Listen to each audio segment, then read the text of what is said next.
So chapter 2 goes into the role of IMC in the marketing process, and it starts out here with this marketing and promotions process model that is pretty comprehensive in terms of doing that upfront opportunity analysis, competitive analysis, and understanding the target market as part of your marketing strategy that you do sort of at the foundational level. Also, in part of that upfront portion is identifying your target markets and conducting a market segmentation analysis, which we'll do for week 2, selecting a target and positioning your offering to that target. Those are some of the foundational things you have to do before you can make the decisions on how you're going to reach them, what media channels you'll use, what tactics will you use, advertising, will you use internet delivery, will you do personal selling. So those types of decisions can't happen until you've already done the upfront foundational pieces on the left side. We're kind of skipping over column number 3 with the product pricing and place or channels of distribution decisions, and we're jumping in and focusing on column 4. But keep in mind, you have to lay that foundation in columns 1 and 2 to be able to come up with a concrete and well-supported plan and recommendation for column 4. So just be sure to keep that in mind. Okay, so this is starting to get a little bit more into details in terms of the things we do in that upfront phase of analyzing the market. You know, you're looking for trends. I said that earlier. What kind of trends can you find in the market? And what kind of data can you find to help inform your decisions? Not only do certain organizations collect data and do surveys that may provide relevant information on the trends and demand, but also your competitors, other companies that are doing what your client does. Investigating what they're doing will help give you some clues into the trends in the market as well.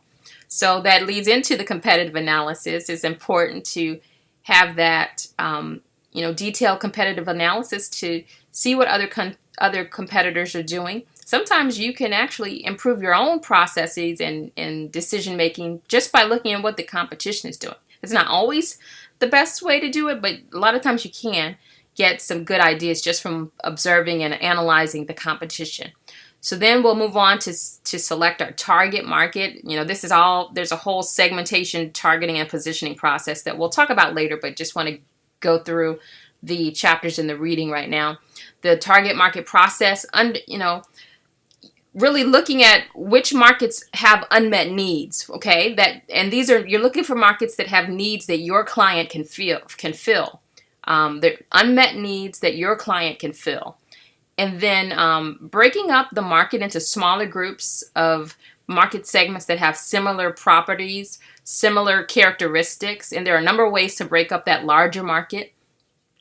But once you've done that, you can identify which of those market segments is worth targeting. And it could be more than one segment, but you really have to look at which of those segments is the best for your client to target today and why.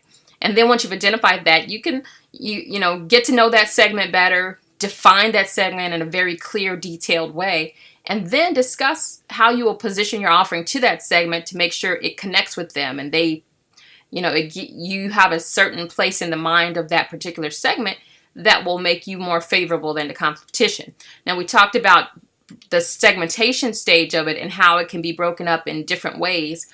One way is based on geography, where people are in the country. Demographic data is another way. Sometimes markets are broken up, whether it's based on education or family size or age. Psychographic segmentation is also used often in terms of lifestyle, values, and hobbies, and those types of things. Behavioral or behavioristic segmentation is based on how people use the product, their frequency, etc. And then benefit segmentation is sort of based on the benefit that consumers are seeking in purchasing that particular offering. So once you've broken up those segments, you really have to understand which ones make sense to target and how many should be targeted. You can't always target every segment that is attractive, so it has to be some prioritization there. And that prioritization is usually based on the potential, the size, the potential of, and that's typically in a for-profit arena. In nonprofits, you'll probably have different reasons for choosing the segments that you choose. So you'll have to support that in terms of why you made the targeting decisions that you made. And once you decide to target certain segments, you have to decide, if you're targeting multiple segments, does everybody get the same offering promoted to them the same way in an undifferentiated manner? Or should we strategically target our message and our offering for each segment, which would be differentiated? Or should we focus in on one single target and really delight that particular target in a more concentrated marketing approach? Once we've decided our target market, then we have to make the decision in terms of how we will position our offering to that target. And it should be done so in a way that connects with what that target seeks in terms of benefits. Well, it could be based on benefits, but there are other positioning strategies that you could use. You could position based on price or quality, as I said, based on benefits or attributes or features of the product, based on how it's used, or the product class or the user. Sometimes you'll see positioning based on the competition. We're better than they are. Or by other cultural symbols, and a good example is if you see brands that always have red, white, and blue, that is a cultural symbol. So basically, positioning strategies are chosen to help consumers easily identify and differentiate your brand. So think about how you can help consumers identify and differentiate your client's brand from other competitors who offer similar products or services. So now remember we are focusing on the promotion P, but the book does cover the other 4 P's, so we will have those discussions in these presentations, but I'll try to keep them brief. The product decisions might include how you brand the product, how you package the product. Branding is relevant in our case, even if we're still just focusing on the promotion P, because you have to have a clearly defined brand in order to effectively market any product or service. So thinking about how you can help your client strengthen its brand. Is there low brand awareness? If so, what can you do to help with that? Is the brand identity, is there an opportunity to improve the brand identity, to strengthen it? Is there something that you could offer up in terms of a logo redesign, or to recommend the logo, or any other type of tagline or something to give the brand a stronger identity? Think about what you might be able to do to support that. Pricing decisions are also part of the broader marketing decisions, not so much for our project. Again, marketing channels, not so much figuring out how you get your product or service to the customer is not really what we're focusing on. We're more focusing on how we're going to get our message to the customer, which is part of the promotion P. So when we do shift to the promotion P, you could use either a push or a pull strategy. Push strategy means you basically target all of your promotions and marketing to your channel partners, like the retailers, the wholesalers, in order to get them to take your product, and eventually they will help push the product out to the consumer. So in those situations, you're doing a lot of advertising to the trade and motivating the trade and the wholesalers and the retailers to take your product on.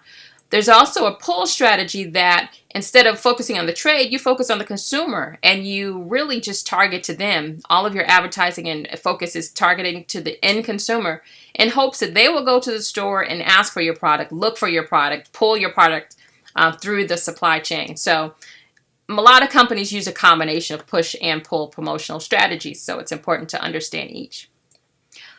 And moving on to chapter 3, this is just going to be a quick breeze through chapter 3 because it's all about agencies and marketing communications organizations that help companies develop their IMC plans. Lots of different types of companies do this. Of course, the company will work with agencies, and the company is called the client, as we have a client in our project. But they usually work with agencies, so you're the agency in the project. And you will be creating the communications message. You're not necessarily you will actually produce it. You will produce some samples at the end of the course. So yes, you are producing at least a few aspects of the plan. But you're not handling placement or anything like that. But you are facilitating the integrated marketing communications process. So that is your role. That is your role as the agency. So, there are lots of other different participants, and our book talks about lots of different types of agencies, whether it's media organizations or specialty organizations that focus on a certain area of the promotion mix. And then, of course, there are some companies that do it all. They're kind of like full service agencies that kind of participate in lots of different areas. But I wanted to highlight here that part of the full service responsibility is to perform research. So hitting that message home again for you, part of your role is to perform research. That is a valuable service to the client, and it will inform your decisions so that they're not based on just your opinion. Last chapter in our reading this week is chapter 4, and it's all about consumer behavior. So important to understand what motivates your decision, your consumer's decision, what drives them to purchase, the process they go through when searching, selecting, purchasing, using, evaluating, and disposing of your product. All of those steps and all of the things they kind of go through is important to understand, and that's what consumer behavior is all about. So when consumers make a decision to purchase, it's not just a decision that's happening at that moment. There was a process that started with them recognizing that they had a need or a problem. And then they decided to conduct research to inform themselves about ways to solve that problem. Then they started to identify different alternatives, maybe a couple different options for products or services that could meet that need. And then they make the decision to purchase the product.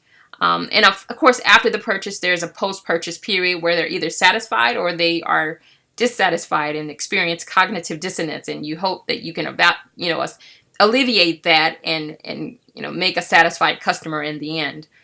But it's important to understand how consumers behave at each step of the process so that you can target your communications to make sure you speak to them, whether they're searching for information or whether they're evaluating alternatives, in a way that will connect with them and hopefully help them see the value in your offering over the competition.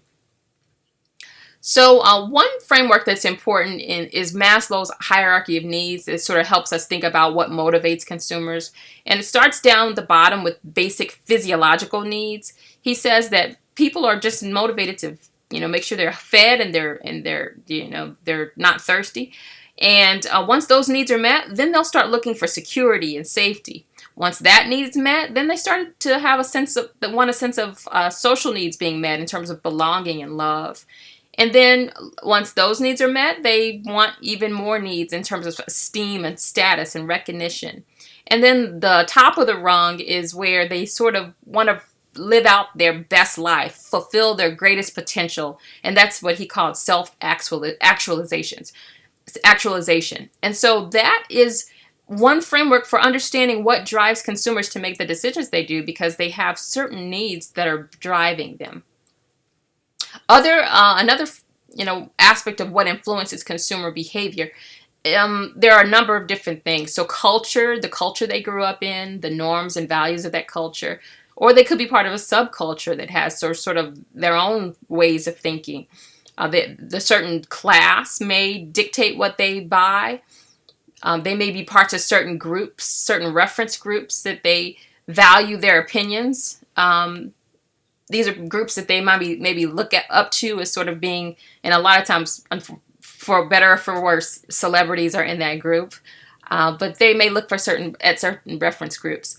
But there are also other situational factors that may affect their purchase. And that's why you see a lot of retailers investing in the way their store is in terms of the music, the lighting, the smells, everything. There's a whole science behind that to make sure that they create the best situation, the best ambiance to drive purchase. So those are just some highlights from our first week's reading. Thank you for watching. Feel free to contact me if you have any questions at all. Take care.